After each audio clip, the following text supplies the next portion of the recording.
আসসালামু আলাইকুম রহমতুল্লাহ। শুভ সন্ধ্যা বন্ধুরা। আমরা এখন আছি সেই দিনাজপুরের ঐতিহাসিক রাবার ড্রাম, যেটা দেখতে পাচ্ছেন আপনারা। এখানে অনেক পরিষ্কার পানি এবং অনেক সুন্দর একটা জায়গা।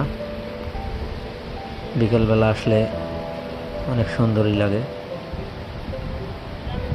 নদীর ধারে খোলা আকাশে মুক্ত বাতাস ও পরিষ্কার পানি।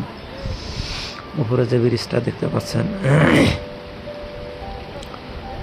সে ব্রিজটা বাম সাইডে যে রাস্তাটা গেছে এটা হচ্ছে আমবাড়ি, আর ডান সাইডে যেটা দেখতে পাচ্ছেন এটা দিনাজপুরে প্রবেশ করছে।